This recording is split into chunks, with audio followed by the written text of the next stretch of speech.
On. Okay, guys, hello. Here again. We're on a roll. Like I said, we've been just basically recording interview after interview, and today is no exception. So I have a returning guest with me today, Tony, who I interviewed a few days ago, and had a great time. So I asked her if she could meet with me again today. So how are you doing tonight, Tony? So far, so good. It's been a long week. School is about to start again in about 3 weeks, but that feels like no time at all, unfortunately. So In three I'll get it. weeks. Hopefully, I'll get it together before school starts. Mm. That's interesting that you say that. So yeah, I definitely want to ask you a few things about that. But yeah, in 3 weeks already. Wow, where was it? Right, Yeah, like so you start like in mid August. yeah. I go back on the first week of August, and then my students come back on the second week of August. Okay, okay. Let me try if I can do something here. Wow, see that looks so much better. Okay, so yeah. So anyway, so that's cool. And you are where are you again? In I'm in Texas? Dallas. I'm Oh, in Dallas. Dallas, Dallas. Mhm. Okay. How's the weather out there? Is it like steaming hot out there? I stay indoors mostly. So if it is, I'm not dealing with this global warming crap.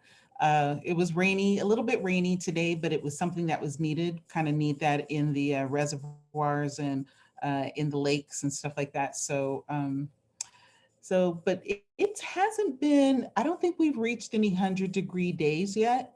We Mm, will. I mean, it's inevitable that Texas, period, is notorious for its 100-degree days. mm-hmm. So we'll probably be seeing that here shortly. Okay, that's cool. So how so last time that we talked, I don't remember exactly what we are talking about. But we went so late. I think you actually were about to get yourself like a nightcap or drink or something like that. I And then did. oh, okay. So how was that? I was gonna say it's always my favorite. That is literally my second favorite part of the day Hmm. is getting that nightcap and going out on my patio and chilling, watching something kind of mindless, maybe some Steven Universe or something like that, and just having that drink and then getting in the bed. And my absolute 100% number one favorite time of the day is when I reach over and turn out the lights. Hmm. That's cool. That's great. Yeah, I didn't drink with you on that interview, but I did drink another interview that I did Yeah. a few days later, so that was fun. But yeah, maybe we could share a drink sometime on the interview. I think that'd be a lot of fun. Oh, right on. Um but yeah, so tell us about more about yourself. Other than that, like what do you like doing for fun? Like what do you like doing, on your day off? I know it's, like you said, you have to go back to work in a few weeks, but like what have you been doing like during your free time? Um, Honestly, I'm kind of gotten to a place where I am starting to really do like grown up stuff. Mm-hmm. So I'm in the process of getting ready to try to buy a house. Oh, okay. Um, but it's very much a seller's market right now. So I am kind of holding out on that just a little bit. So I'm kind of learning about the whole process. So really, truly, when you ask me what I'd like to do for fun, Mm-hmm. I know this is going to sound really bad and kind of nerd bomberish, but I like to learn.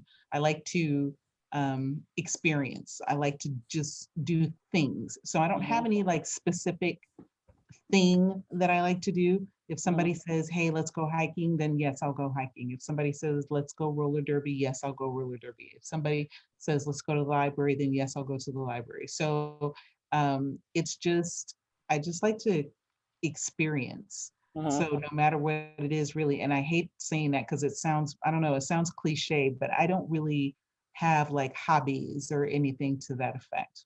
Mm-hmm. Do you this is a personal question, so if it's too personal, I understand. Do you have are you 80? Do you have ADD? Even I would like to say no, and I'm going to say no because if I do, it hasn't been diagnosed. But I have friends that tell me that I exhibit, um, that I have a tendency to exhibit symptoms. Do I? Mm. Does it sound like or No. is Uh, that what n- you're saying? no. I just had a question because I have ADD, or I guess Okay. technically adult ADD. So it's hard for me to kind of sit still, so I do get very bored very easily, which Mm, is why I asked you, because you seem like, you seem like you like to be, constantly busy doing something. And so I didn't know if that meant that you might have ADD, but that's not necessarily a bad thing, because like I said, I have it, and oh, so I was just curious. That's all. yeah, no, I do. I stay busy, and if I'm generally looking for something to do. So for the Mm-hmm. most part, but I don't feel guilty when I don't do anything. You know what I Mm-hmm. mean? If Mm-hmm. I mean, if I lay in the bed all day, Mm-hmm. then for me, I'm like, okay, something's wrong. And to a degree, it's like something's wrong. I'm laying in the bed all day. Maybe I'm depressed or something to that effect. Mm-hmm. But I don't feel guilty about it. I Mm-hmm. don't feel like, oh, I wasted a day and I could have been doing something. No, I don't feel that way because because I do work hard. So Mm-hmm. I feel that if I decide that that's a day that I'm going to lay in bed and something in me says that I can't get out of bed that day, Mm-hmm. then that's just what the fuck I do. I don't get out of bed that day. Oh, okay. Cool. Cool. Yeah. Yeah, I wish I miss those days too. Where I wouldn't get out of bed. Uh, Right. but But trust me, those days are few and far between. So, oh yeah. and that's why I don't feel guilty about it because what do I do that? Maybe once, maybe twice a year, something like that. But throughout the rest of the year, I've always got something to do. Okay. And speaking of that, we have another guest joining us right now, and let's Yay! see. I'm letting her in the room right now. Oh, hang on. What? Oh, sorry about that. Hang on. What the hell? Damn. Sorry about that. Okay, so let's see. Sorry, that was embarrassing. Had a little on air scuffle. So can you hear us? I can hear you. Okay. Would you prefer to remain off camera for this again? Yeah, I'm not, I'm sick today, Oh, so okay. I, Okay, all I good. wasn't gonna join. I just wanted to say hi because I know I promised to join. Yeah. Well, I just had a really quick question. If you wouldn't mind asking, since you're here, and I promise I won't keep you on long at all. But so since I have you as well as Tony here, I was gonna ask you. One of my main questions was, I guess, in relation to both your dating experiences, because obviously this is an AMBW group, so that's what we talk about mostly on this channel. But I just had a question, like from your, I guess, from your different perspectives, since you guys, are like different ages, right? I was wondering, like, from a, how do I word this correctly? Basically, I was wondering if you're like basically. Sorry, let me start over because cluster fucking my words right now.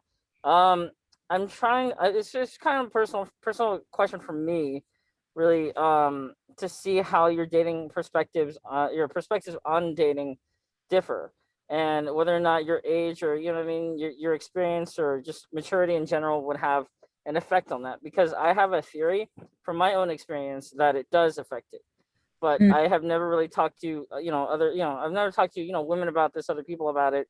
So I just want to see, like, from a third party's perspective, if I'm right. And so basically, I have a couple questions. I promise I will get to them very quickly because I know you're sick. So I appreciate you for dropping in really quickly. No. Yeah, my first question would be for both of you, obviously. Um, I guess, how what exactly are your standards for dating? Like, for instance, you know what I mean? Like, what are qualities in a man, whether it's Asian or anyone else? Um, you know what I mean? That's sort of basically, yeah. What are your standards? What are your expectations from men? You know what I mean? When it comes to not dating casually, but like actually, pursuing something serious, right? Like, Yeah. what are deal breakers? What are things that make you more certain, more sure, and less uncertain about a guy? And so Tony, you can go first. Ooh, um, you know, honestly, truly, I mean, I'm gonna make the assumption, Chidinma, is that your name? Yeah. Okay, I'm gonna let you go first on that Oh, because I have why? some very definite opinions about, and I make the assumption that I'm probably like the oldest one out of all of us. So you go because my answer is gonna be vastly different. Yeah, it doesn't matter. I feel like it's changing. I feel like the bar is definitely getting higher as I get older, even though I'm currently in a relationship.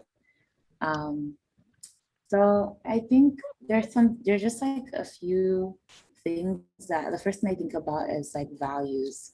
So I want to have like similar values with the person I'm dating, which has been really the toughest thing, especially dating outside. Like I didn't realize it. I always thought, oh, everyone's the same, regardless of race, you know. And then as I started to get older, I started to learn a lot about like race in America and started to see how people treat people. And then it started to kind of dawn on me that the question of like value starts to like, you know, become like on a case by case basis. I feel like people who are not of color tend to not empathize or really understand what's going on. I'm Nigerian, so we have a lot of like things baked into our culture, such as respect, such as just like taking care of family, like just like that collectivist duty towards each other. Like everyone is kind of seen as a brother and sister, and you're supposed to look out for them. So that's something that I feel like in the broad like American perspective is that we're lacking. So I feel like my attraction to like, or my openness towards like people of Asian descent was that, oh, I thought we shared a lot of similar values when it came to family, when it came to just, you know, the way that we see each other. Just like I always like gravitate to other Black people because I feel like, okay, they're gonna understand me. When I say something, I have to explain myself. Uh, in the lack thereof of other Black people, since I live in California, I feel like most of my friends have been other people of color, like other like Indian people, lots of Asian people because that's kind of the majority at like the school that I went to and my area. So it's just like high, like mostly Vietnamese. Um, so I thought, okay, we should at least share like this similar thing. I would get you, but I started to see it wasn't always the case, but then again, that's like by individual. And then on another aspect, I mean, this is coming from me being superficial. I like dancing, so I'm just like, oh, this person has to know how to dance.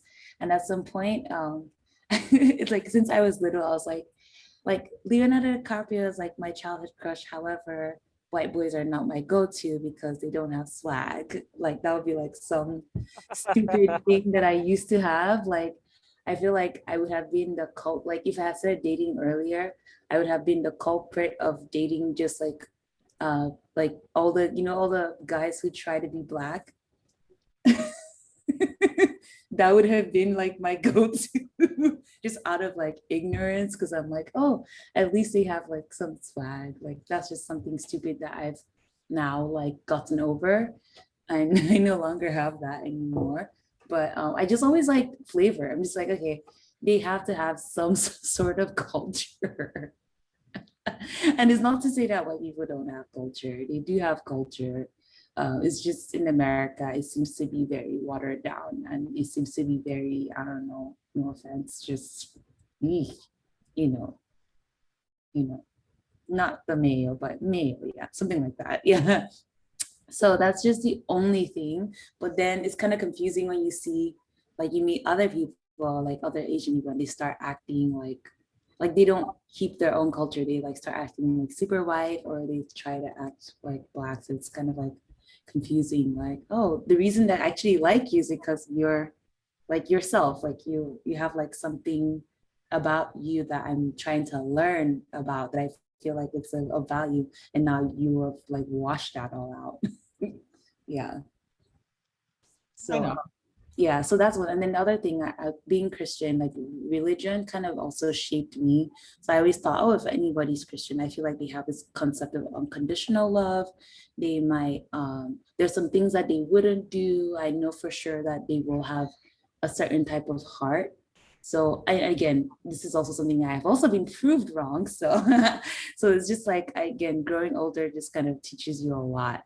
So I used to think that, oh, if someone was Christian, regardless of their race, I would be open to date them because I feel like, you know, the kind of race, oh, everyone's your brother and your sister. You all believe in the same God, therefore you have the same kind of value. And then that kind of like changed. So now I'm just like, I don't know, I'm just like kind of judging people based on how they behave, I try to learn more about maybe how they've treated people in their family, their past relationships. I try to see patterns. I don't like people who are quick to jump into a relationship. At the same time, I can tell when people are avoidant of relationships, like they're just like avoiding and they're just not straightforward. So it's kind of like life experiences is kind of showing you, sorry, all the divorced people I've seen around. I've learned a lot from those people and all the broken families. Like, okay, this is what I don't want for sure. That's, if anything, like I know what I don't want. And I'm aware that we're all prone to making mistakes the same. Like before, because I was younger, I wasn't in those situations of the people who made these mistakes. I was very harsh, like quick to judge them because I was never in that situation. But now that I'm like more like in that situation, I can see why someone would have made a mistake, why someone would have cheated, why someone would have abandoned their family because of stupidity or fear or whatever, or just wrong time, wrong place. And now I'm like, okay, I want to do better, but I understand people, and I'm hoping that the person that I'm with is has enough value and have enough self-awareness. Like, so self-awareness would be like a huge value to not make those mistakes that, that I'm avoiding basically. Hmm. That's a great answer. That's a really cool answer. I think we did talk about some of that last time, Chinma. But actually, for you, really quickly, I just had a question, and then Tony will go to you next. But Chinma, do you can you describe really quickly like what's I know right now, of course, you're actually in a relationship, but prior to that, in when you were still sort of dating, Yeah. whatever, and like meeting new people, can you describe for me like what was like a bad date that you had? Like it was just like for whatever reason, and why was that date? What made that date, go wrong? Yeah. Oh my gosh, so sad. One of them was a Chinese guy actually. Oh no, you know what? Then we'll skip it. It's all good. I'm just kidding. No, I'm just kidding. No, all good. No, no, no, no. It's okay. No, you can talk. Yeah, all good. No, Okay. yeah. Yeah, this one guy, he was like a techie, regular dude. I thought he was like okay looking, and that was like I felt like it was one of my few experiences like dating Asian men, and we went out on a date, and he expected me to like pay, and he was very, I don't know, nonchalant. It's like you got me to go out, but he had this like weird, like nonchalant like nature. He also wasn't like super like ready. So I was just Hmm. like, what are we what are we doing here? Like we just went to see a movie, and I just remember feeling uncomfortable the entire time. Um, and it's funny, later I got to find that person now like works at the company that I work at and doesn't even remember me. So this is like hilarious at this point. I even told my boss who he like did something with. I'm just like, I know that guy. We had a weird, awkward situation and he doesn't remember. This is great. Um, so so that's one experience, and then the other one was a white guy. So he went on a date. It was like the first time, and I've had multiple situations like this where you meet someone. So in my mind, I'm like, oh, when I go out, I'm trying to have like a good conversation, get to know people. I'm not the kind of person who's ready to like put your tongue in my mouth. I don't know. I'm just like not that type of person, except if we have like amazing, like magical connection for some reason. But we barely like know how long we get. We're still like at small talk. And then it's time to like say goodbye. And this guy's like trying to grope me like in the parking lot. This happened like twice. So, like, and I was like, man, like I kept meeting these kinds of people. I'm like, why do I keep like meeting these people? And I wasn't the kind of person who talked about my date to other girls. I never said, oh, hey, I'm meeting up with this guy. Look at his picture. I just, because I grew up as an only child, so I tend to make decisions alone. I tend to do things by my own. So I didn't realize, oh, I could have talked to someone and be like, oh, I think this person might be weird, or um, what do you think of this person? I just made my own decisions based on my own judgment. And I was like mostly regretting it. So it should be like this, like, and I used to think older guys were better, but that was not the case. Trust, Hmm. it's not for sure. I can tell you that. Yeah. Well, thank you. Yeah, that's a great answer. Yeah, that's really it's eye opening. Tony, what about you? Like, what are your standards for men? Like for not again like not for like not for just like casual dating or whatever. Just like if you're actually interested in someone, what are like top 3 or 5 deal breakers for you? Yeah. So um, if it, so I'm at the age now where I'm kind of like over this bullshit, you know? Mm, So it's like I'm not I've gotten to the place where I've made it very clear to pretty much anybody that I date. I'm not here to change you. I'm not mm-hmm, here to mold you. I'm not here to mother you. You need to have your shit straight. So, and when I say shit straight, you don't necessarily have to be balling or own a house or or anything to that effect, but you need to be able to get to where you have to go easily and quickly. I need to not pay for the meals all the time. You need to basically match my hustle. If you mm-hmm, don't have any ambition and you're not trying to go anywhere and you're not trying to do anything, I need you to always have a goal set for yourself, something that you are constantly trying to move towards.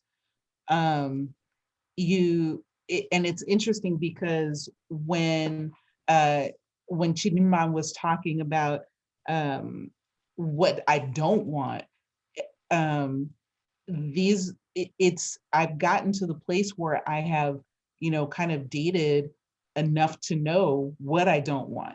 And so it's having always giving everybody chances and opportunities and accepting people for who they are and all of those types of things. um I've had a lot of, so to speak, fish come into my net, and when they do, I at the place, I don't want to be judgmental or anything to that effect. So I'm not, again, not being here to change anyone. So when I get a particular fish in my net and I look at it and I go, nope, I don't want that. Nope, I don't want that. No, nope, I don't want that. So it's just like I've been doing that for such a long time that now I can finally say, oh, okay, this is what I desire. I know you know, and it's never anything superficial. It used to be, it used to be, ooh, I want, this fine dude, and I mm-hmm. want him to have, this length hair, and I want him to drive a Oh nice wow. car, and that used to be youth. And that was being superficial and young and all of this, that, and the other. But now that I've gotten to a place in my life where I don't need, like I have everything that I need. I have a place to live. I have a car. I have an education. I have a great job that I really love and enjoy doing. I have savings. I have traveled. I have this. So it's like, I don't need anybody to bring those things to me. The things that Mm-hmm, I need for you to bring to me are support, encouragement, love, unconditional, maybe not unconditional love, because I understand that, you can't just beat people and then expect them to love you. But it's like, I need, the things that I need are no longer material things. It's now protection. It's now another layer of support. It's now somebody to bounce something off of. And you have to be wise about the things. You can't just, you have to be smart. So I mm-hmm, guess really, if I'm going to have a standard, be smart. Be as smart as, if not smarter than me. you know mm-hmm, Read some books. Watch a couple of documentaries.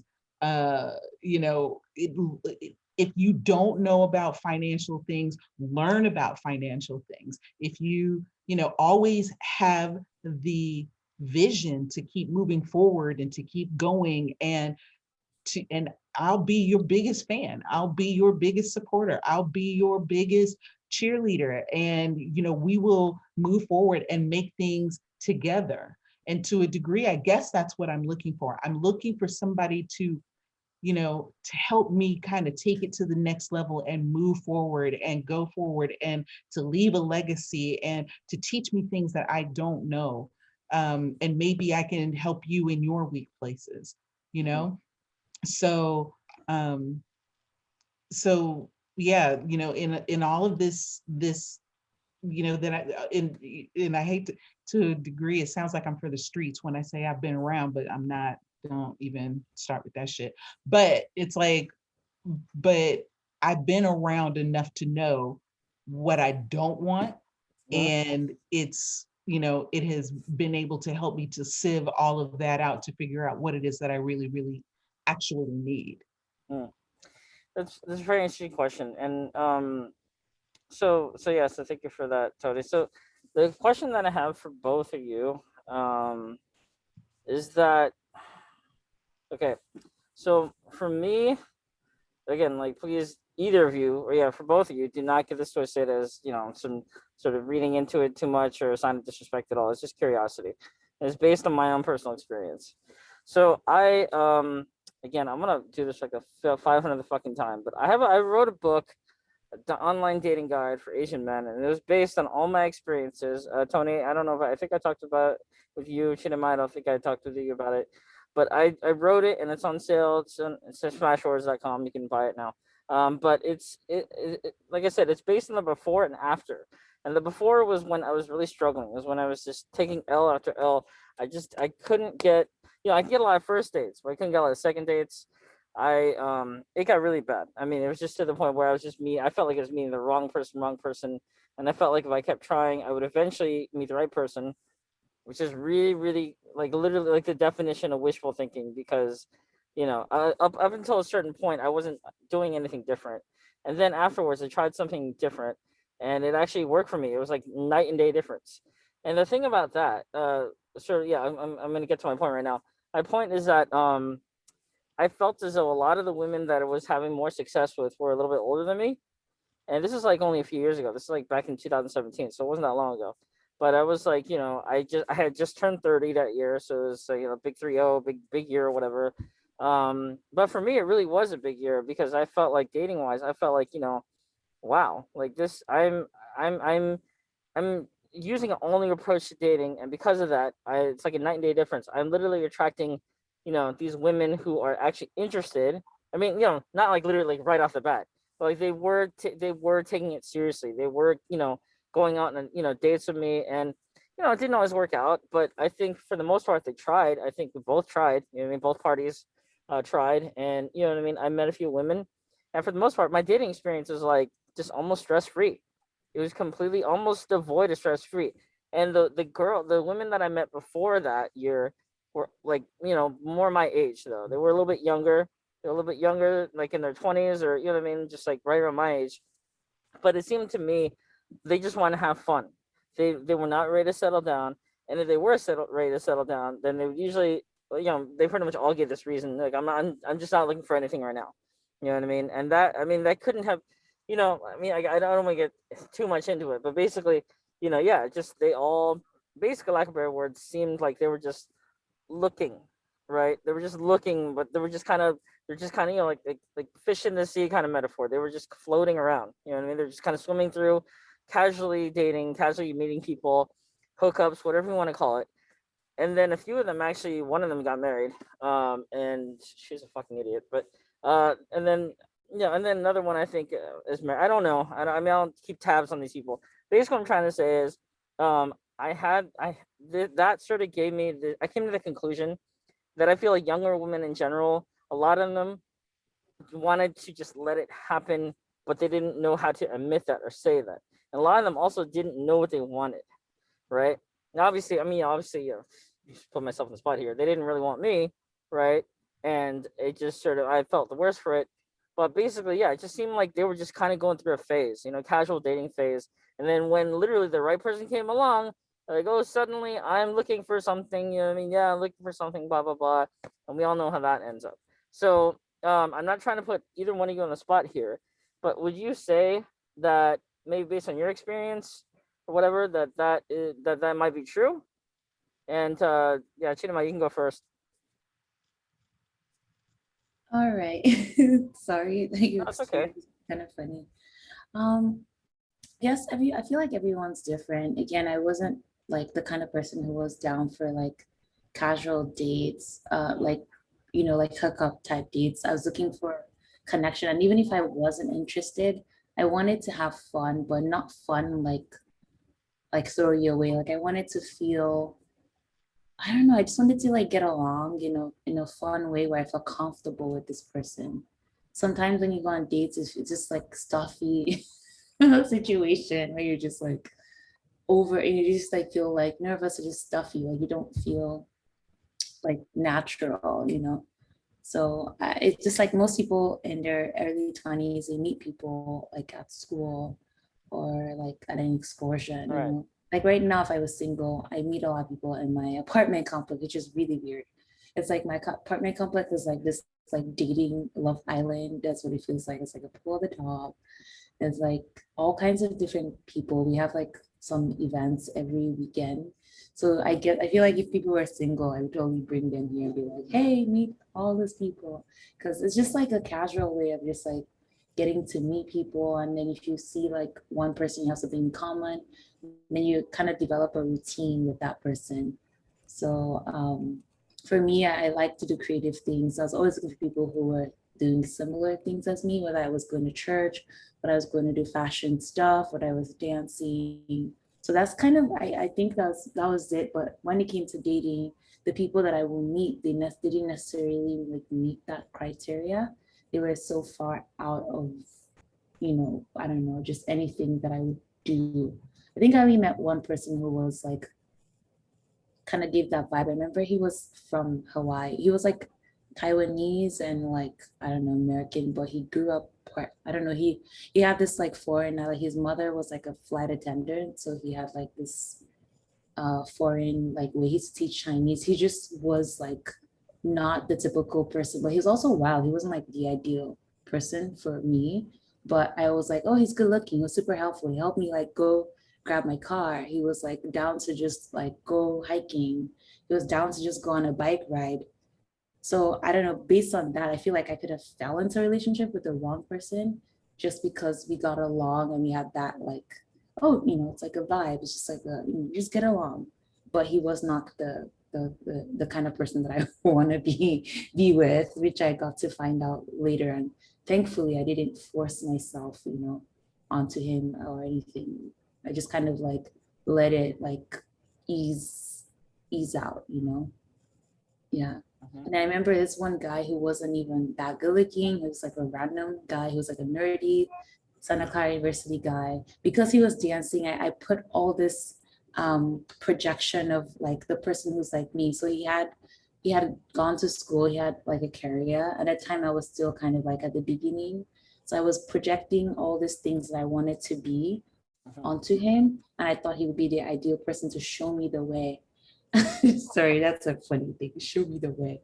Um, so this guy, like we went on a date and it didn't quite work out. Like he was kind of like slow, whatever. And he later told me, I know how you feel, but I'm just not like really into it. And until today, I'm like, what the heck was I doing with this person? But it's just that it was me. I projected all my feelings of, oh, I'm gonna have a guy who is just like me, who's like a dancer. We're gonna be like a power dance couple. We're gonna be like this tech couple. I had like all these stupid ideas, which are great, but it's just like the wrong way to pursue it, and then putting pressure and Mhm. expectation on someone that I just met. Mm. So yeah, so sorry, yeah, everyone's thank you very much, for that. So joining us now is Jeanette. So thank you, Jeanette, for joining us. To know that you're like quite busy right now, but yeah, thank you for dropping in. And so just to catch you up to speed, so I was asking a question of everyone, and it was actually sort of I guess like very much like age related. Um, so again, sort of just to like start over reiterate basically, yeah, I'll reiterate the question. So the question was based on your age, do you feel as though younger girls meaning like girls like in their 20s or early 30s or so, do you feel like they ultimately are sort of more afraid of commitment and are sort of more looking just to date casually, or do they just like to let things sort of happen, basically, are they, what I mean, because it's like basically in my experience, all the girls that when I was when I was that age, like I was my 20s or theirs, or a lot of the women that I met were just basically they ultimately all ended up saying the same thing to me, which was that they weren't looking for anything serious and that they basically just deleted their profiles right after that. But then, like later on, they would go, like not that much later on, they would go on to meet someone, and it literally seemed like it almost fell into their lap. And so I sort of just put two and two together. I just kind of figured, okay, they didn't really know what they were looking for, but at the same time, they kind of did. And as a result, they weren't necessarily, comfortable saying that, hey, I'm ready, or I'm looking for a serious relationship. I'm actually looking to commit to someone. And it didn't necessarily have to be me. It's just like in general, those were things that, the words that they used on their dating profiles, or when I first met them, that was something that sort of just like got out of the way, so that I felt like we would be on the same page, so I wasn't wasting time. But just in general, like, what's your take on that? Do you feel like that is like a correct sort of like not like kind of, I guess, yeah, like generalization, like statement about younger women? This is kind of a good question because I am 22. So I think from my own perspective, the older I get, like, every woman that was younger, they wanted the whole Cinderella story, meet your boyfriend, fall in love, get married, boom. But now that like we're getting older, we're starting to realize like there's more life, there's a bunch of more years to live. And love will come eventually. That's how I feel, at least. So I'm not in a rush to get married and have a family. I'm only 22. I'm only in my early 20s. I still, like, a lot of us are still finishing college or just finished college, want to jump into our careers. You also have to factor in like weddings are expensive, kids are expensive, being married is just expensive all in itself. What else? A lot of us, like I said, it's the expense. I think for a lot of people, they want to get financially stable because we've seen a lot of like the boomers or the millennials or the generation, right? The kids of the boomers. I can't quite remember their generation name. Generation X. Oh, yeah, Gen Yes, X. Hey. Generation X, like a lot of our parents ourselves struggled having kids early, getting married early. The boomers struggling, getting married early, having kids early. Like, we just keep seeing it. We just want to wait a little bit longer till we're financially stable years old to get married, to have kids. I think that's just, we have a different take on things. Plus, our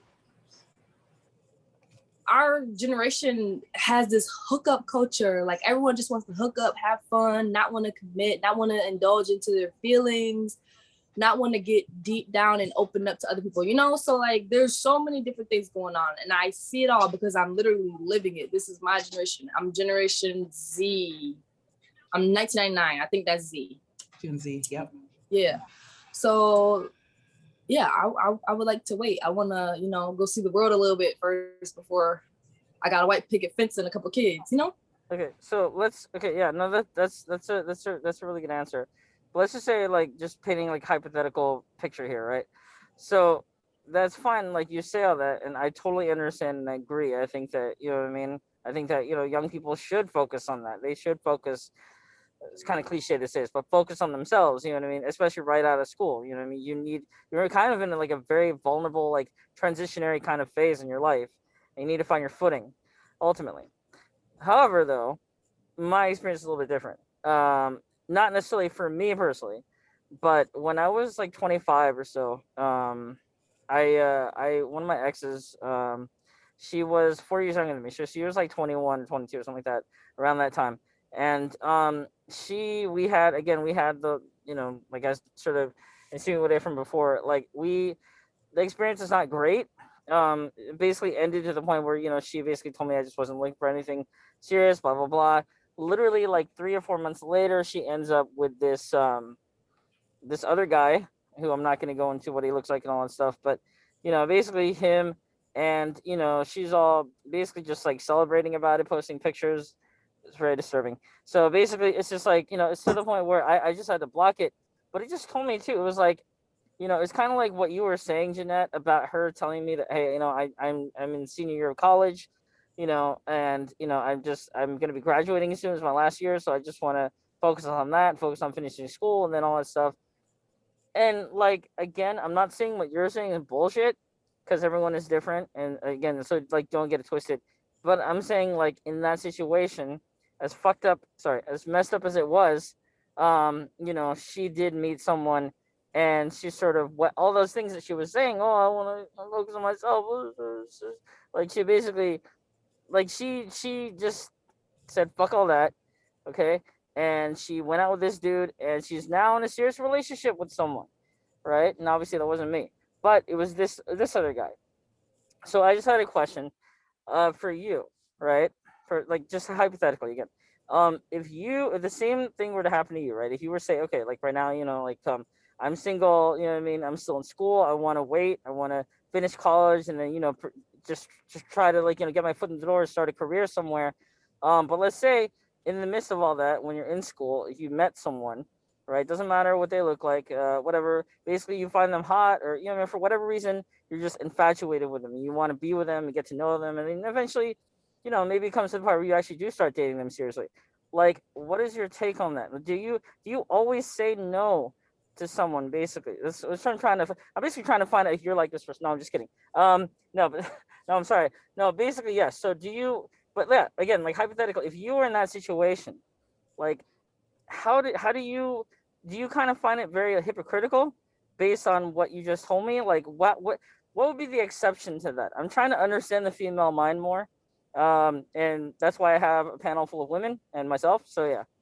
So, Honestly, I am the type of person that goes with the flow, go with the wind. So it hasn't happened to me yet where I had to turn someone away since I've been like on this whole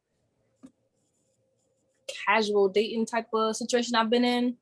But if it were to happen, I wouldn't know because I'm not in a situation. I'm honestly telling you, like, there's nothing comes to my mind that I would say, do, act differently.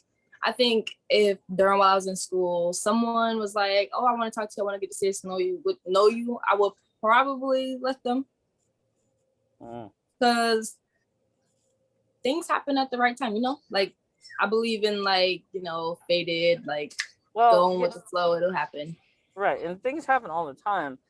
But like for some people like me, literally, like I was telling Tony before, it's like I started my quote unquote like really stable dating experiences started like in my fucking 30s. Like literally, like before then it was like just like a nightmare. Okay, and I want to put this out there again. I'm not trying to point the finger and say, "Oh, this person's responsible. This person's a fucking idiot, and this person's great." All that stuff, no, because it's not fair. You can't do that. But I will say that that in my experiences, it's like it's kind of a hot take. And again, don't no disrespect. I'm gonna say it because views and all that stuff. But basically, so basically, I feel as though I've said this in other interviews too. Dating is very much sort of a power play / power struggle, right? And I feel like the younger you are, the more power the woman has, as opposed to the man, right? And here's what I'm saying. So I'll back it up. So like you're saying, Jeanette, right? Like when you're in your 20s, people tend to. Well, I don't know if you're saying this, but I'm sort of just using that to fuel my own statement. When you're in your 20s, right? People, the younger you are, especially, you're kind of just out there. You know what I mean? You may not necessarily know what you want, or be able to spot what you want right away or anything like that. You kind of have to go through it. You have to experience life a little bit. You have to experience different people. You know what I mean? And go through ups and downs. That's life in general, but especially when it comes to dating. And when it comes to dating, I do feel like women do have a lot of that authority and power, right? Um, I wanted to say a statement, but I'm in a room full of women here, so I have to be very careful how I say it. Um, okay, so there's a saying, right, that when it comes to, and we're all adults here, so it's okay. I'll say this: when it comes to sex, women women can get sex basically anytime they want. Guys can't, right? And like we're sort of been discussing, I feel like sex is something that is easier. It's easier to do, literally, and it's easier to do because certain reasons, especially when you're younger, because you don't have to you don't have to commit to anybody, right? Sex is fun, sex is great.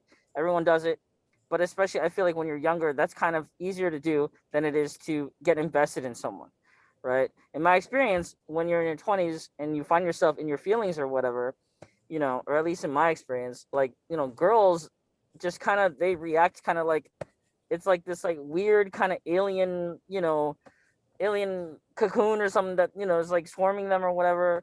This doesn't make any sense. But like basically, what I mean? It's like they're like, oh, I need to get away from that. Like fuck that. You know what I mean? And then they're back to being kind of like in player mode. And for me personally, another hot take. I feel like women are bigger players than men, right? Women are bigger players than men. I'm not a misogynist, so everyone on the panel, everyone watching at home, do not get twisted. I love women. I'm just saying that I mean, for my opinion, it kind of needs to be said. You know what I mean? And I'm not trying to attack anyone necessarily, so please don't get it twisted again. But I do feel like women are bigger players than men, and you know what? It's just, again, it goes back to the whole like power struggle, power play. You know what I mean?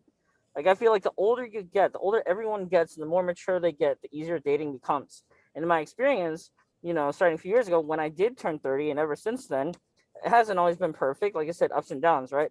But in my experience, like if I date someone in their mid to late 30s or even in their 40s, like I did a year ago, um, chances are that that person knows what they want a little bit more, and that the whole dating experience just in general, for basically just brevity's sake, is a lot easier, just a lot more stress free, right? And again, I know that we have a couple people in here that are in their 20s, so like this not it's not a statement against y'all, but I'm just saying that's sort of my take on that. What do you think? But Tony, what do you think about that? Um, you've said a Oh, lot. so I think, hang on, Tony, are you on mute? I hope not. Oh wait, hang on. No, I Here. Oh, can hear, no, you're yeah, I not. was Oh, about to say I okay. can hear All right, all myself. good, all good, Okay. all good, all good. Yeah. All right. So you've said a lot. In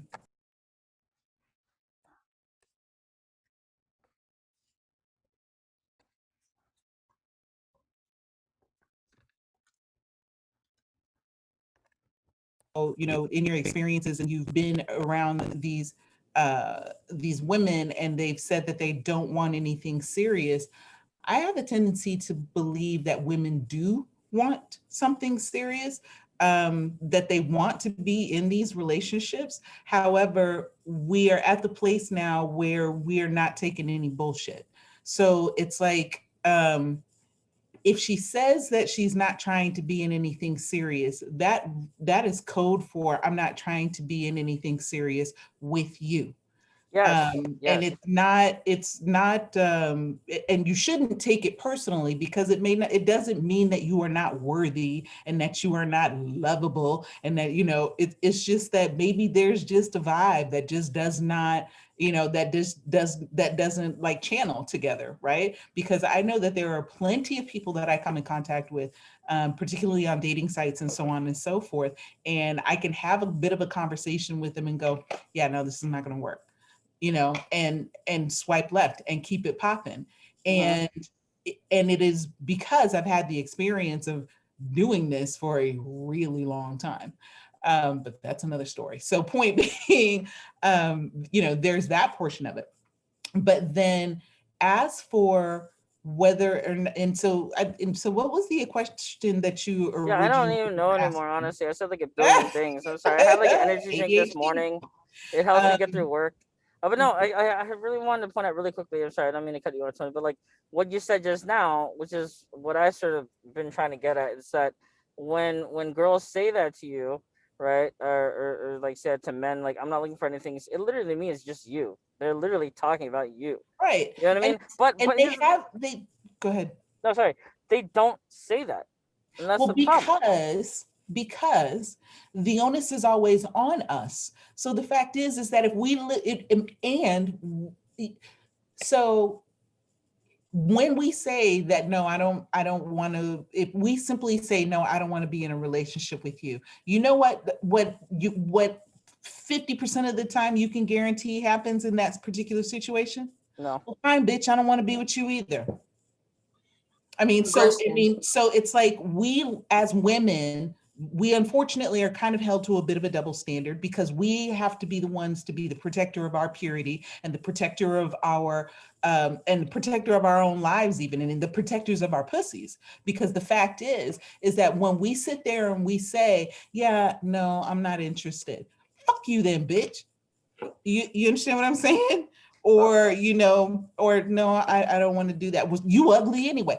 I It's can't always the gas begin. station guys. Right, I Oh, can't begin to tell you how many times, and it is a good 50-50. I kid you not when I tell you that you don't know who you're dealing with until you reject them. And so it is a good 50% of the time that, you know, particularly even online, when I say, yeah, nah, if I don't ghost you, because that's why ghosting is great, because I can just leave you and I can swipe left, block you, and that's pretty much the last time I'll ever see of you. But if we've been talking for a while and I realize, yeah, this is not working out for me, if I say that, then either I'll get a, yeah, okay, I understand, not a problem, you know, have a great life. Or I get, you know, well, you ugly anyway. So you understand what I'm saying? So Yeah, it's like that is what we've been conditioned to do, simply because it is safer for us to do it that way. well, okay, but then if that's the case, then why don't you just do it like go to like a pie shop or like a shopping mall, someplace public, and just say, just say the truth. Do you know how many times? Because it happens the very same way. There was a woman who was catcalled in New York City. Um, this happened last year, I think it was last year or the year before last. And she ignored the guy. And the guy basically said, "Oh, you gonna ignore me?" And he shot her in the head. With a gun? I mean, No, I mean, no, I'm sorry. No, it's just with a like pea shooter? What did you no, I mean, but, no, I'm sorry. That's a stupid thing. but That's a lot. but he simply catcalled her and she ignored him. And Hmm. he took rejection so badly that he killed her. Hmm. So it's like, it doesn't matter. And it's literally like people saying, just comply. It doesn't matter what we do. No matter what we do, we don't know who we're dealing with and how they'll deal with rejection. And so therefore we have come up with a myriad of ways of telling you that we don't want to date you. That's interesting. And honestly, I feel like, I'm sorry to cut you both off, but if you were put in the situation where you like, I don't really want to talk to this girl no more, and ghost her, you feel like you don't owe her explanation, right? So why do we owe you an explanation? Okay, so that's very interesting. So that literally leads into my next question. And Chinema, I'll start with you. So, like, what do you guys think when? Okay, so one thing that pisses me off as a guy is when I hear the fact that, okay, well, from girl, like, well, I don't know you that, or I don't know you anything. You know what I mean? Like, for me, that's not something that I mean, thankfully, like I said, a few years ago, I turned my dating life around, so I don't hear that really as often, or like at all. Period. I don't think I've ever heard that like the past few years now. But when I did, and it's not just me, it's a lot of other guys too that hear that and just don't, or kind of like, well, you know what I mean? Like, I bent over backwards for you. I did this for you. I bought you this. I got you flowers. I brought you soup when you were fucking sick. You know what I mean? All this shit. And I feel like that entitlement, that sense of entitlement, is kind of like a two-way street. So what do you guys think? And yeah, Chidima, we'll start with you. I wanted to comment on something that was said earlier. You were saying that girls have this like sense of entitlement, or like they tend to like leave. I've experienced a lot of guys do exact same thing that you're complaining about to me. And I was being the person, carrying my heart on my sleeve, like hoping for an answer. I've been ghosted before, like multiple times.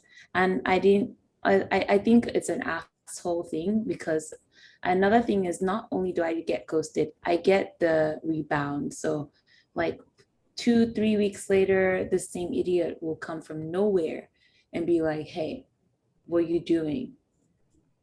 Like, Like, I have, I know, I know. I mean, it's not just one time, like multiple times.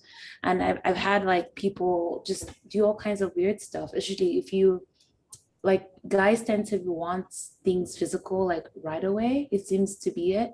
Meanwhile, like she was saying, Tony was saying, we're the protectors of our own bodies. We're supposed to be pure. We're supposed to be a lady in the streets and a freaking sheets. Yeah.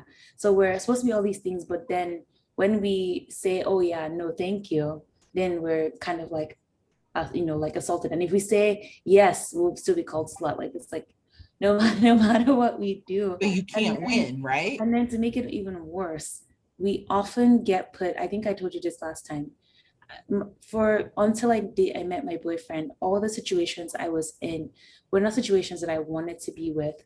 I've been forced to like make out with guys that I didn't plan on making out with because they felt entitled to the fact that they took me to a stupid breakfast, or the fact that I even said hi to them, that I had to like kiss them goodbye, that I had to do all these things.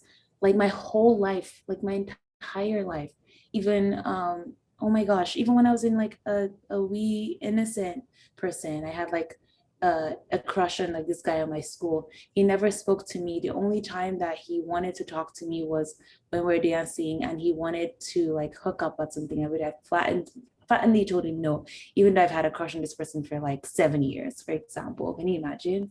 Like I've always had this, like, I don't know, it's like guys are seem so emotionally immature, and they always have this expectation that women will always cater to their needs, that we're supposed to bend to their every, we're supposed to magically just say yes and turn our heads and be like, yeah, Danny, like, I don't know, like, no. But Right, at but the that same time, if an ugly girl comes and be like, yeah, what's up, dude? Like, you're going to flat out tell her she's ugly, go away. Or you like be like not nice and whatnot. Or you just curve her. So why do you feel bad when other people reject you? Now, like, we're not entitled to anybody. I think it's decent on my own part. If I get to know someone or spend time talking to someone, I can be like, okay, I probably shouldn't have spent so much energy with you, but since I did, I should have enough decency to say, no, thank you. I'm not looking, I'm not interested. And again, it has nothing to do with you. It's just that I just don't, I'm just not feeling it, you know? Hmm. Yeah. And the same thing can happen to guys too. They're all, you know, except that sometimes guys are always thinking with in like a sexual manner. It's always about how she looks. For us, it's more than just how a guy looks. It's so many vibes, you know, that might be off. He can look amazing, but he doesn't know how to communicate. He doesn't know have like a future or whatever. And for that, we're out. Sorry, you asked another question, so I feel like I went on a no, tangent. it's fine. I just wanted to raise a point and say that like, this is kind of like a no duh kind of response, but like not all guys are necessarily feel entitled in a sexual way, and that was sort of what I was saying is in terms of not every form of reciprocation needs to be sexual. You know what I mean? Like sex is important, right? Yes, I mean nobody here is going to deny that. Nobody anywhere is going to deny that. But it is not the only form of affection. It's not the only form of support, and anything like that. Oh, And for okay. I me, see what you're saying. You know, no, I totally get you. And again, this is by people. So for me, I feel like my personality is a lot more helpful. Like I open myself up to people regardless of if I find them attractive or not. mm, I'm down to talk to people who are I don't find attractive or anything, just to like show, you know, just to treat them like a human being. Like I don't treat people differently based on like I don't know what I feel like they have to offer me, but that's just me. That's because I've had this. But some other girls, they don't have time for that, you know. Like if they don't, they blow you off, and that's the same thing with guys. So it's an individual thing. I don't think it's a sex thing. I don't think it's a female or male thing. I think it's just like how people are raised or how what their personal values are. Yeah, I don't think it has to do with gender actually. mm. Yeah, Chida, what do you think about that? Personally, I have had very, very, very similar experiences where I feel like I'm in a situation where maybe I should reciprocate. And it's not like necessarily a bunch of pressure, but it feels like a bunch of pressure is being applied. And it's kind of hard sometimes to set those boundaries because you never know how the guy is going to react. I don't know. It's something about men, like women were raised like, okay, guys are dangerous, protect yourself. So sometimes I've never personally given in all the way, like where I felt like it was super pressure. I know how to escape. I know where all the escape exits are at, like at all times. But there are times where I have given out a kiss or something because I was like, I don't know how you're gonna handle this. I don't know how you're gonna take it. And then eventually I get out of the situation. So I don't know how to say her name, but Chidima, I definitely agree. Yeah, and every woman will probably tell you this, that they've had to be, you know, I'll say in a sexual way, or even not even sexual, but just have to say hi back because they don't want to hurt the guy's feelings. just a lot of things like that. Have to spend time listening to like talk that they were not interested in. Recently, I was in New York City like maybe a weekend or two ago, and I was walking by myself. And I felt like on every corner, a guy was like, "Hi, how are you?" And I kind of learned like, just keep walking. Say hi, how you doing? I'm good. He's like, "Oh, can I talk to you?" I'm like, "Oh, I'm kind of in a rush." Like, you got to make an excuse to keep walking, keep walking. Like, a little exchange and keep it pushing, because if you stop for too long, the conversation carries. They expect you to get like exchange social media or numbers. I don't really like that because I'm a little crazy on my social media, but yeah, you gotta like, there's a way to do it. I think you just gotta keep pushing. Yeah. A little exchange and that's it. Don't completely ignore them though, because they might chase you down the block. You think you're too good? Yeah, and I get it. I feel like I haven't had like, I'll say like, I feel like I know the people who do stuff like that. It's like Black and Hispanic men. The culture is a little different. They're a little more expressive. I know that I haven't had like some Asian guys do that to me, but however, I've had it in a different way where it's like maybe one time like at school, this guy drew me and that was fine. Like it was just like a friendly thing. It was like my class, it was a class work. And he was like, "Can I draw you?" I was like, "Okay, that's great." And then after this time, like because he drew me, he'd been like pinging me, you know, like just like demanding a lot of attention from me just because of that. And I was just like, it was just one time, you know, I try to be responding, be like nice and friendly, but I'm just like, man, like, you know, like I didn't mean it like that. Like you're not like, I can't say you're not my type because that's mean, but I didn't feel like he was someone that I would want to date. And now I'm at that age where I don't like to see people are not my type, like to offend them because of me being like superficial. It's just I'm not feeling it. Maybe in the future you might be someone who I vibe with, but at this moment we're not, you know, seeing eye to eye. Yeah. Mm. Yeah, that's kind of interesting because a few years ago I was in the same situation, although like the interest is not romantic or sexual at all. It was just some dude would like come like just I don't know. It was at school's cafeteria, and he like I was sitting there. This is literally the first time everyone's asked to draw me, and I didn't honestly know how the fuck to react, but I was actually like flattered. I was like, wait, this will probably never happen again. So yeah, draw away, man, draw away. No, but I actually have the image on my Facebook profile. But yeah, I do know what you're saying. Yeah, that's interesting. That's very interesting. It is stuff that they actually did a video like I forgot who did it like a few years ago on YouTube. This woman, she did like this. She filmed herself walking through New York or something like that, and Mm-hmm. it was I don't know. It was like woman walks through New York, and then guys react to her, and she put it on YouTube and it went viral. But like then it got a lot of like imitators, copycat videos afterwards. But it was basically just nothing but like fucking guys just like catcalling her and making remarks and basically talking about a lot of things that you were Jeanette Yeah, and yeah. saying. So And the sad thing is, even with these guys, like when they are like aggressive and they come on to you, it's not because they think it's not because they're gonna treat you the best. It's not like they have the best interest for you, you know, like, oh, they just love you to death. You're just another like number that they're trying to, I don't know, it's just like a lot. It's like they don't, you know what I mean? Like they're not really looking, it's not like, oh yeah, I'm gonna love this person that I'm catcalling to death.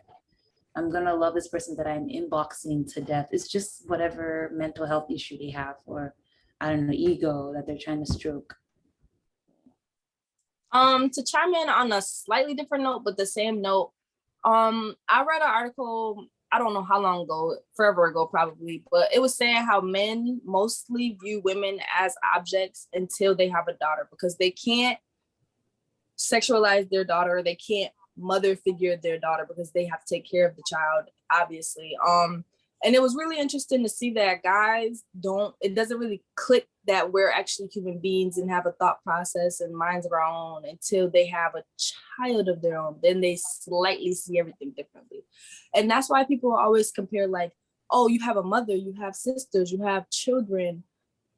But they can't see it. Like, we always have to compare to like get our status. Like we have to compare ourselves to their family members to actually get acknowledged as something more than an object.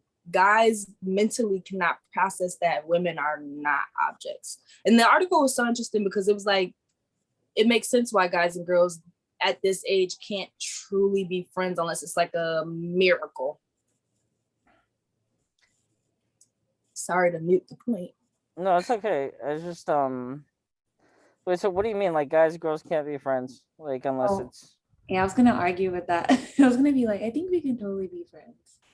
Yeah, I don't think I- guys and girls can be friends. No. Really? To a degree, I get what she's saying when she says that, because and because well, let's put it like this.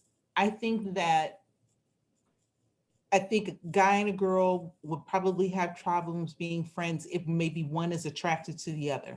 You understand what I'm saying? So if one is, like, I could totally like fuck this person, then I think that perhaps there might be an issue with being friendships. Now, if it were two people who totally were not attracted to one another, who, because I consider the people that I date to be my friends. You understand what I'm saying? I have to like you as a person, as a friend, in order to date you. Because if I don't like you as a friend, then what's the point of you even being here? Right. It doesn't make any, it doesn't make any sense. It's stupid, right? If I can't laugh with you and have conversations with you and, we can gossip together and all of that other stuff, then it doesn't make any sense for you to be here. But to a degree, I agree with Jeanette, because there have been male friends that I have had that I have been attracted to. And I'm like, you slip up one good time and we're gonna be in, you understand what I'm saying? So there have been times where I've had, and it's not necessarily that I have actually done it, but it's like, oh yeah, I totally would. It's a thought. Yeah, it's always Yeah. right there. And the funny thing is, I didn't used to think like this before, but I feel like the more people say, I don't know, I like to think about this, and maybe it's the psychologist in me, but the more people say that you can't be friends with people of the opposite sex, it's like it reinforces the stereotype. It's like then you start to have your guards up. It's like you're more in a tent, and you start to have sexual attention, because sometimes they're just hanging out, like, I mean, if it's in that case and you can't have a coworker, then, because if you're working with this person all the time, are you gonna like sleep with them because they're like like attractive? Like, I was in the modeling industry, all the guys are like good looking.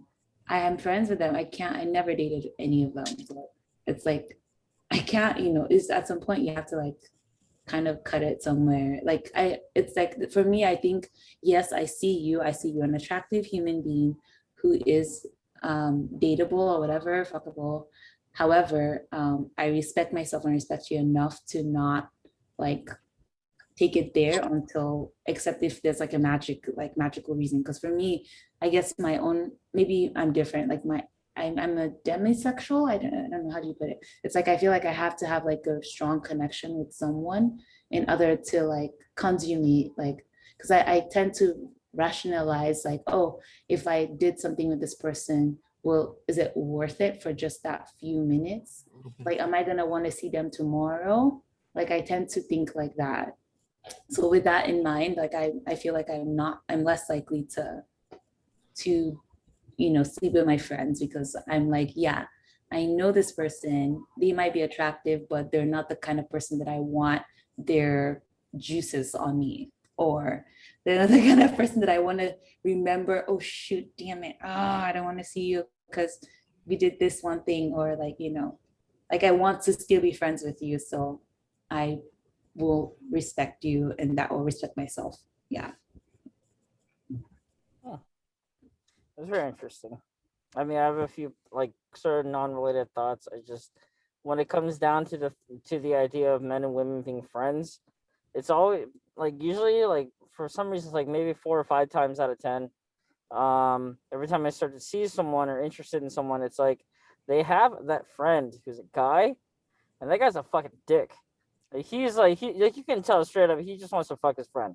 He just wants to fuck her. That's it. And because of that, he acts like a fucking asshole to me. And it's not even like the protective kind of way. It's not even like the overprotective friend or like the overprotective brother, because I would get that. I would understand that.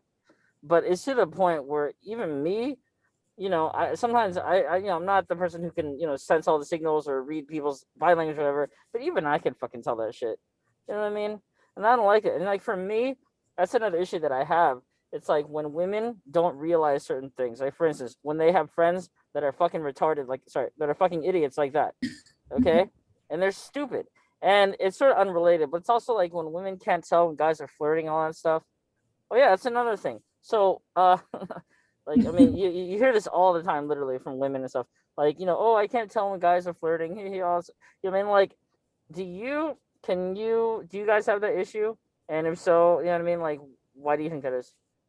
I say I do, but another person can go first. I feel.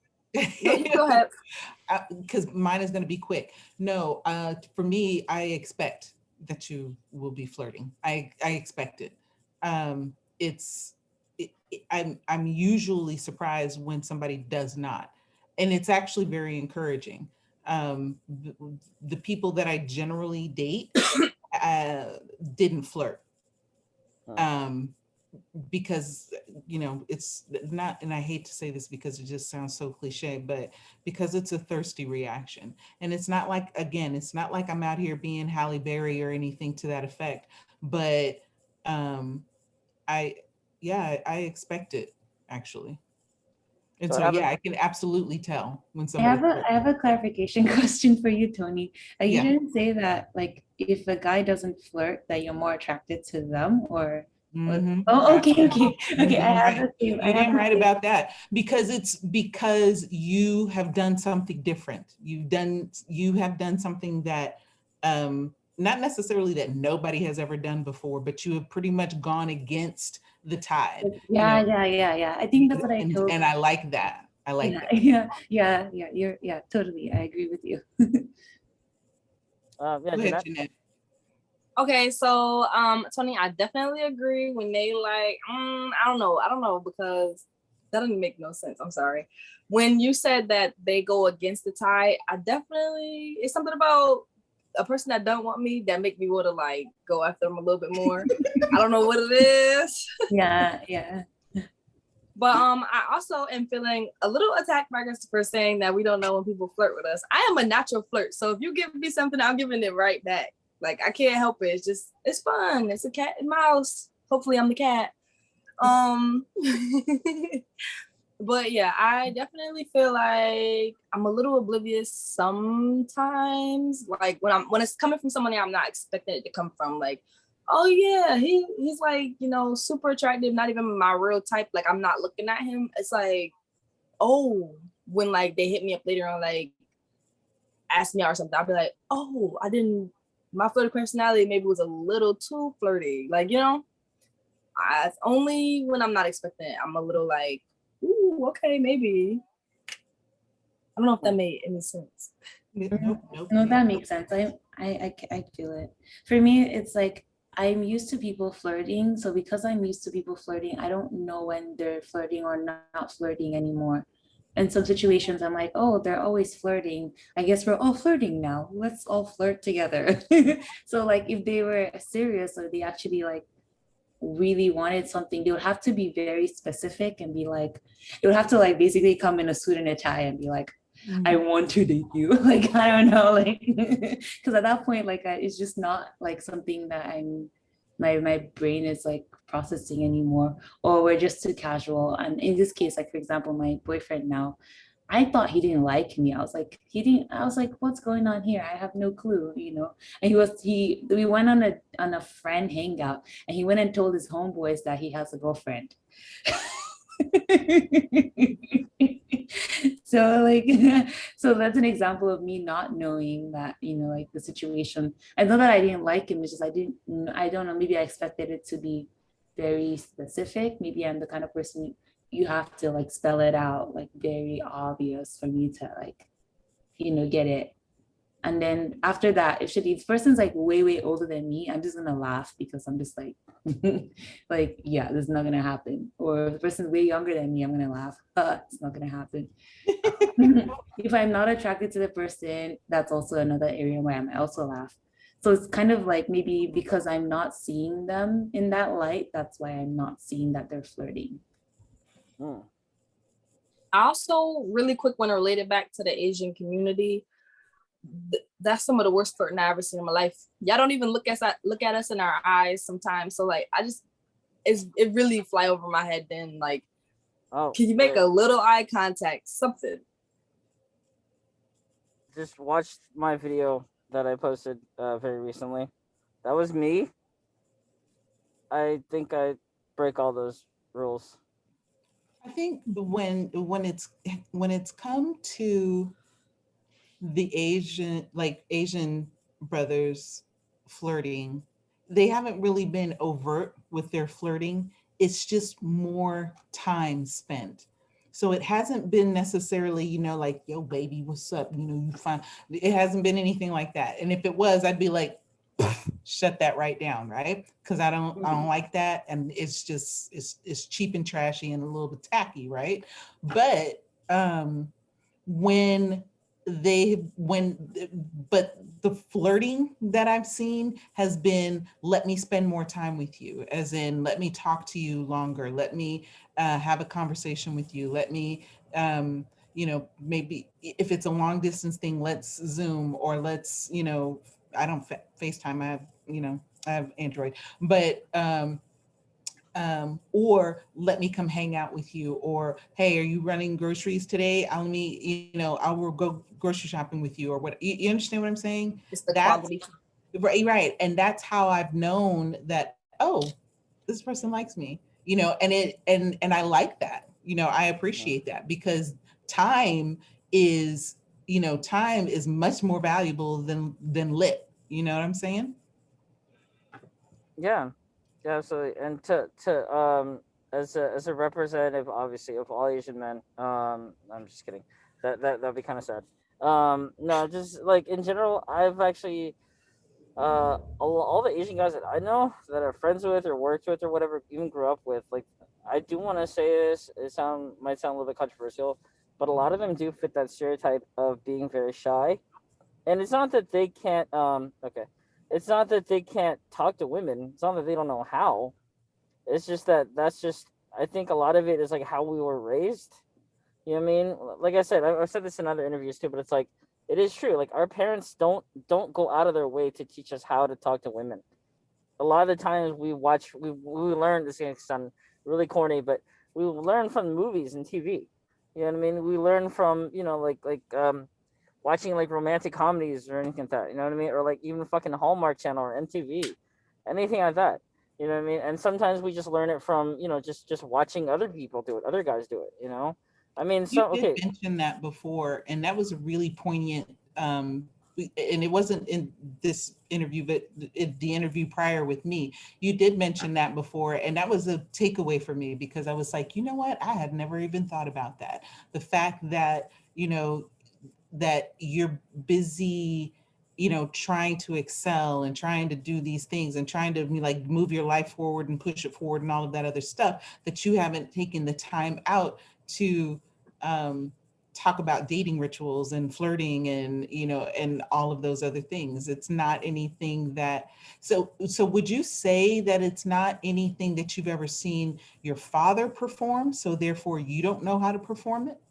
I mean, I see my dad flirt with my mom. Every time he does it, I'll walk out of the room because I don't want to see that. No, it's just again, it's not to that extreme, but it's like, imagine your parents doing it.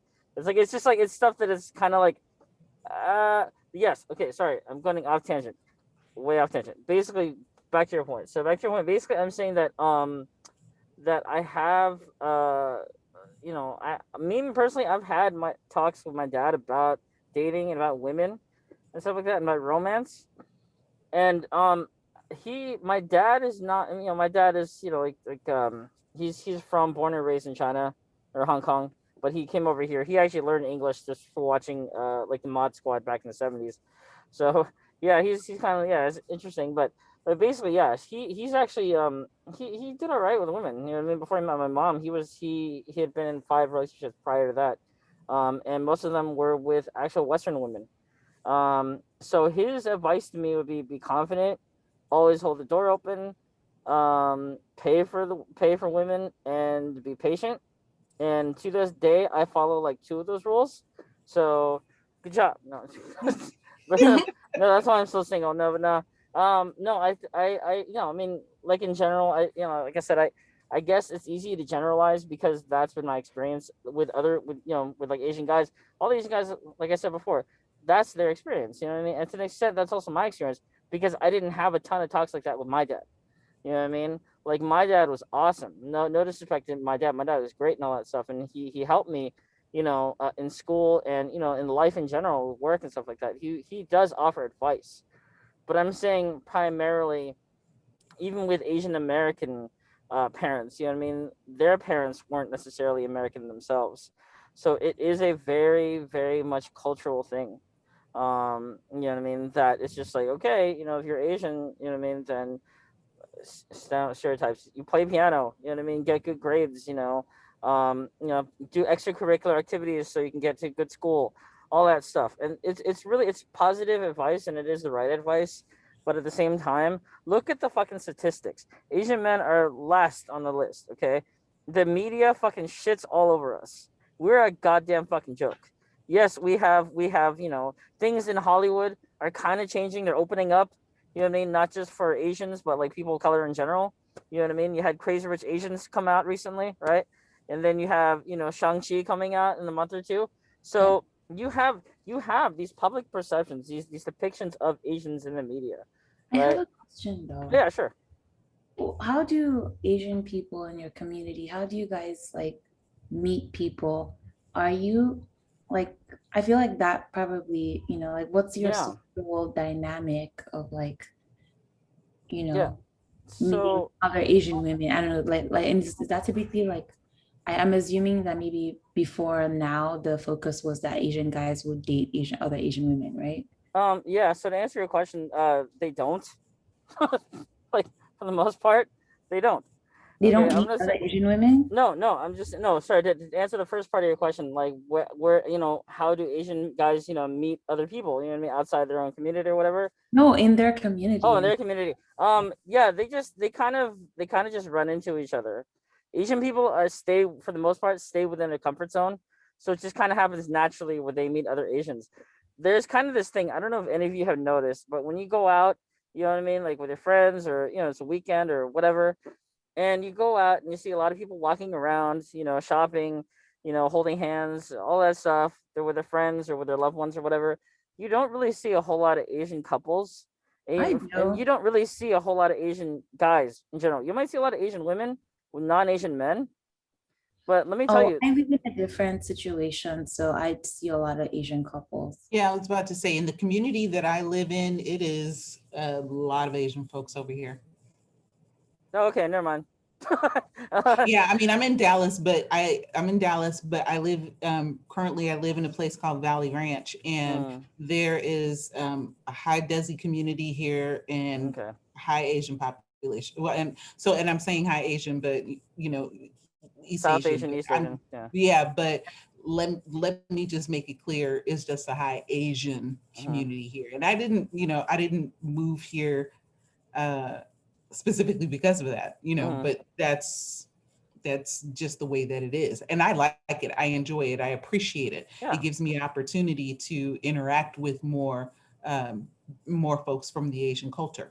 The irony being, though, is that I don't. And not necessarily because I don't want to, but because for the most part, they keep to themselves. yeah. Yeah. And Mm-hmm. I hate that. Oh, I hate that it's yeah, such a homogenous community. yeah. And to make it even worse, I'm often the only like black person in like a host of like Asian people, and they Mm-hmm. still manage to keep to themselves. I remember I used to be the only girl at this like b-boy jam. It was by my house. I had nowhere else to go. It was a boys and girls club. And I remember all the guys. I mean, I thought some of them were kind of cute because they're all b-boys. They all had like fit bodies. And I would always be like in the corner, and the only person who would talk to me was like the organizer who was like way older than me. So I had a crush on this Asian guy that's like older than me. by like years. And yeah, because they were all so shy. They were all have, it's like they all have social anxiety or something. They only talk to their other b-boy, and they did all this like silly jerky b-boy things. I learned how to break. I noticed some of the guys would talk to me later on, but they were not, they were like maybe other mixed ones, maybe like one, there was one guy who's like naturally friendly, so he'd be the only one who would talk to me all the time, and he had a girlfriend or something like that. So it was really weird that I was around all these people, but I never saw myself like dating them. And even if I did, maybe on the first try, after knowing that this is what they were, I just kind of like crossed them out of my mind. Like they were just not an, they became not an option. So the times I was dating all these assholes I'm complaining about, there was this huge room of guys that existed that I did not even bother with. Right. And there's one thing I really want to bring up, and this is a good question. It's a good question for all you guys. So I feel like a lot of Asian men also are scared of rejection. Because even though they're not fully aware, or maybe they might not acknowledge the stereotypes, that like the many, many negative stereotypes are about them, they've heard of them. They know them. Right. But yeah, Right, yeah. but like here's the thing though, right? Like they know about them, but they won't talk about them because Asian men just in general don't really talk about that kind of stuff. They don't talk about emotional stuff. A lot of What? them, you know what I mean? Well, Yeah. hang on. But like, so because of that, they have this natural fear of rejection, as is anyone. But when it comes to Asian men, a lot of them are very, very scared of it. So as a result, they tend to play it safe, and they tend to, maybe unfortunately assume that a lot of non-Asian women, especially, don't want them, right? And so you hear that. I mean, all you guys are saying. I mean that like all of these Asian guys that you're meeting in life are shy. They don't say anything to you.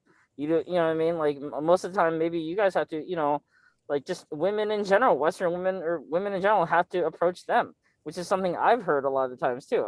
I mean, even I've had, my turn. You know what I mean?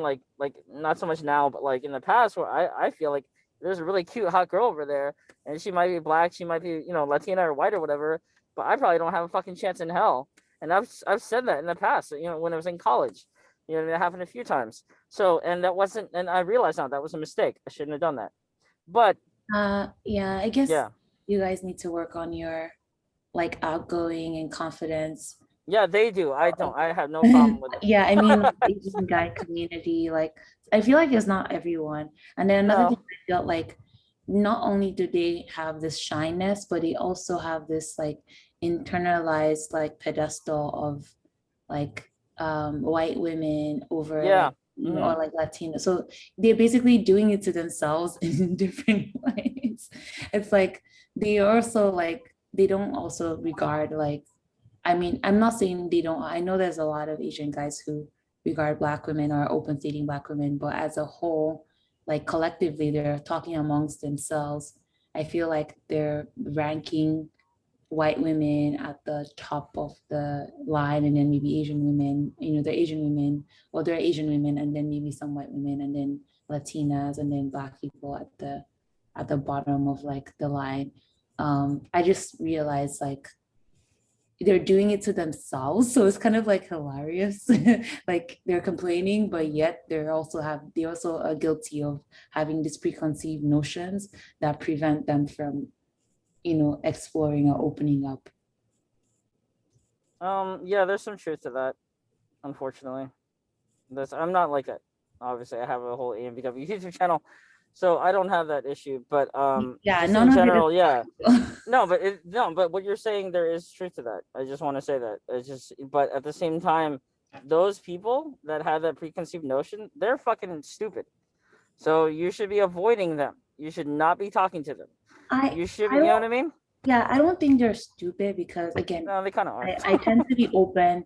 I'm the kind of person who tries to understand everyone. My understanding is that if you grew up in a society where you've always seen like white as right and you're trying to fit in, so I feel like Asians kind of fit into this boat where they're either trying to be black and it's like, oh, I'm the counterculture, or I'm trying to be white, so white is right, so I'm trying to be like the regular guy, the American way, the prescribed way that my parents brought me here to behave.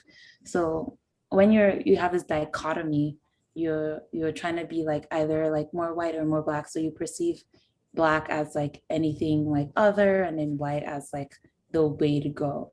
So when you unfortunately are raised in this society, maybe your brothers, your cousins, your family has already inundated you with these types of expectation.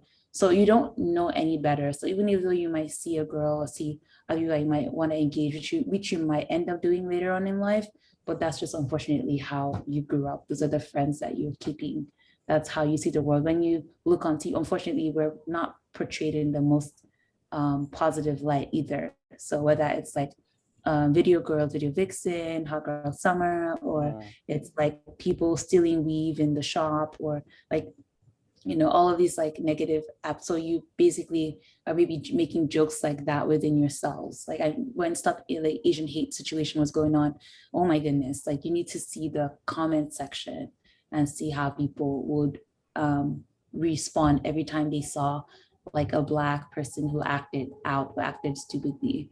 So I get it. I get it. I'm not like completely blaming them for being that way. It's just unfortunately how they've been socialized. Because I know people who are socialized differently don't behave or think like that.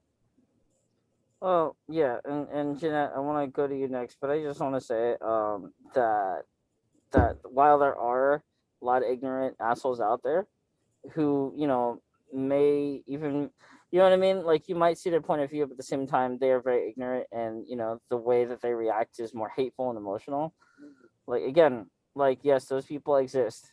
Okay, those people do exist. Unfortunately, there's a lot of them, but there's also a lot of good people too. You know what I mean? There's a lot of good people. And for me, sometimes, even in my experience, not necessarily Black people, but just people in general, sometimes it is very easy to, generalize and target a certain people and use that as sort of a conduit to, let your, whatever, if you're in your feelings, what I'm trying to say, right? It's very easy to point the finger at somebody. And that's not necessarily the case with all types of people, or like, especially with Asian people. You know what I mean? While I have been, it might sound like I've been hating on Asian people. I actually want to back up and explain myself. I'm not trying to hate on Asian people. I'm trying to hate on more kind of conservative, quote unquote, cultural values, right? Because I am very, very, very Americanized. I grew up in Pasadena / LA. And so, I had mostly non-Asian friends. Actually, mostly grew up in like mostly Hispanic neighborhood, Bell Gardens. So my childhood was awesome, but just just in general, I'm just saying, my perspective is different because I was raised by two Asian American students, or one Asian American and one basically Asian because he's from Hong Kong, but they had both had the same values, and I love everybody. You know what I mean? Love is stronger than hate, even though sometimes it's harder to feel that way. Um, Judge someone not based on their skin color, but how they treat you and how they treat other people. And it's gonna sound cliche, but I feel like everybody should have that mindset, right? And in my experience, from what I've seen, a lot, especially in the times that we live in now, for the past year and a half or so, in this time of quote unquote Bud Light, and Stop Asian Hate and BLM now. Unfortunately, it's all sort of happening at the same time almost. It's like it is so we're in a very volatile time, right? It is a very kind of flat out, just kind of dangerous time to be alive right now. Period. You know what I mean? You kind of, for me especially, when the Asian hate crime started happening, yeah, I was afraid, but I wasn't really afraid for myself. I was more afraid for other people, my family, because they're older than me, and they were being targeted at the time. But at the same time, I was not. I read the news, but I was not hateful of Black people. I did not generalize and say that it's only Black people doing this, and it's not. It's fucking not. I'm not going to go into it. Just read the fucking news. It's not. It's not just Black people. It's people, ignorant people. You know what I mean? But you can't generalize. So to everyone watching this, and I'm sorry, I know rambling on Jeanette. I'll go to you next. But if you're Asian watching this video, I hope that it means two things. Number one, that you are open minded, because this channel is literally about Asian men and Black women. So hopefully you are open minded. Number two, I hope that you are thinking with your heart as well as your brain, because I feel like that is also something that should be instilled in traditional Asian cultural values, right? Because not all of them are strictly only about white, and not all of them are, you know what I mean? Oh, don't date Black or don't date dark skin. You know what I mean? Some people, like my family, are open minded people who preach love rather than hate. So I just want to say that. Anyway, sorry, yeah, Jeanette, what were your thoughts on what she said? Okay, so I do want to say it's going towards 12 here, so probably after this question I'm going to go see Okay, yeah, if I work in the morning. okay. Okay. But I think I want to first go back to what you said about Asian men and rejection. First, I thought that the first thing that came to my mind was that's something you should work on. I don't feel like that's our responsibility. So if you feel like, not even just you, like anybody in the Asian community at this point, because you said you're more open, you know, you're willing to go up to people. I think that's something that they should work on. I know it's cultural, and sometimes it's just how you were raised. It's literally, I can't think of the word right now, but it's literally how you were raised. That's something you should work on. I don't think you should place that responsibility always 100% into our hands, because we've adapted to the point where like we have to keep reaching out, and now we're facing the rejection, not only to nurture you, but it's kind of like it kind of makes you want to not reach out anymore. I can't think of the word for that either, but it's kind of discouraging. It's a little discouraging to always reach out and be like, the rejection when we were trying to actually help you because you were afraid of rejection. One. Two, I'm low-key forgetting my second thought, but you were talking about the culture aspect and how Asian men. Oh, I forgot the second point I was gonna make. It just flew out of my head. I am so sorry. Okay. No, yeah. So yeah, sorry. Yeah, I will wrap it up now because I know it's later for pretty much all of you. So, but yeah. So yeah. So great panel tonight, guys. Thank you very much for all showing up. I really do appreciate it. It's the first time I've done like something like this where it's like more than one person, and I'm actually doing it again tomorrow with V and a few other people. So that should be interesting. There's gonna be more guys here. So like an equal balance of guys and girls there too. So it's gonna be interesting. But yeah, like I said, again, thank you all for joining us. Chidima, I know you're sick, so I hope you get better. And everyone else, yeah, again, thank you. Um, so that's signing off. Unless you guys have any other thoughts or anything like that, I'm gonna close this interview. But again, thank you. If you made it to the end of this video, you're awesome. So, and if you have not already, please subscribe, like, comment, so that we can beat the YouTube algorithm together, and I get more views and all that stuff. So, does anyone have anything else they want to say real quickly, or? Yeah, no, thank you for doing this. There's sometimes I wanted to have these conversations, but I just like whatever, but it's Yeah, kind no, of no, no problem. And to be honest, really quickly, just to say also, there were times where I felt a little bit kind of intimidated. Not intimidated. I'm just not used to this kind of setting. You know what I mean? I have a little sister, so but like it was pretty much just me and her and my mom and dad. So I was never really, in terms of these kinds of conversations, you know what I mean? Like I've never really been in the quote unquote the room for that, but I did find it enlightening and very interesting. So so again, yeah, thank you all very much, and ciao, bye bye.